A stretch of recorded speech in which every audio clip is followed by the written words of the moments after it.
This is Audible.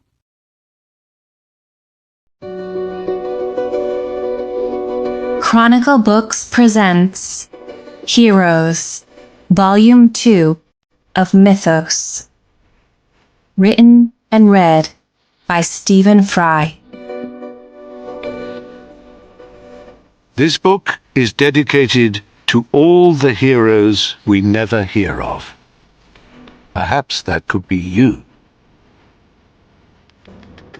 Forward. Hello. Heroes can be regarded as a continuation to my book Mythos, which told the story of the beginning of everything, the birth of the titans and gods, and the creation of mankind. You don't need to have read or listened to Mythos to follow and I hope enjoy this audiobook. A lot of names will come at you, but there's no need to concentrate on memorizing them or retaining in your head all the complicated familial relationships between the heroes and gods. Incest and double paternity issues make them all extra complicated. I drew charts and family trees while I was preparing and writing this book, but even with those in front of me, I was in a constant state of bafflement and confusion. The fact is, the names that matter will stick with you. The rest are there for those who like detail and completion. It is enough, in astronomical terms, to know the planets without having to memorize the names of all the satellites and asteroids. I cannot emphasize this enough. And talking of emphasis, I know how off-putting and hard to remember for some Greek names can be. All those Ocrates and Omedes and Stheno this and Eno that. Where possible, I tend to say them in the way that fits most easily to my mouth. Modern Greeks will be astonished by what we British do to their wonderful names, and German, French, American, and other readers who have their own ways with ancient Greek will wonder at some of my pronunciations. But whether you like to say Oedipus or Oedipus, Epidaurus or Epidavros, Philoctetes or Philoctetes, the characters and stories behind the names are what counts. With that in mind, let's relax and dive in. Introduction. Zeus sits on his throne.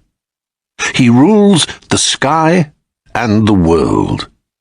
His sister wife, Hera, rules him. Duties and domains in the mortal sphere are parcelled out to his family, the other 10 Olympian gods.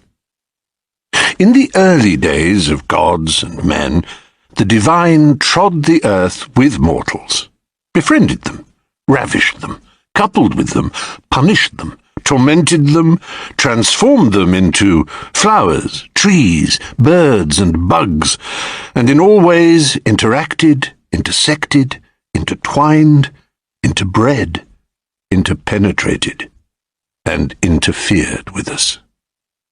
But over time, as age has succeeded age, and humankind has grown and prospered, the intensity of these interrelations has slowly diminished. In the age we have entered now, the gods are still very much around, favouring, disfavouring, directing, and disturbing. But Prometheus's gift of fire has given humankind the ability to run its own affairs, build up its distinct city-states, kingdoms, and dynasties. The fire is real and hot in the world, and has given mankind the power to smelt, forge, fabricate, and make. But it is an inner fire, too. Thanks to Prometheus, we are now endowed with the divine spark, the creative fire, the consciousness that once belonged only to gods.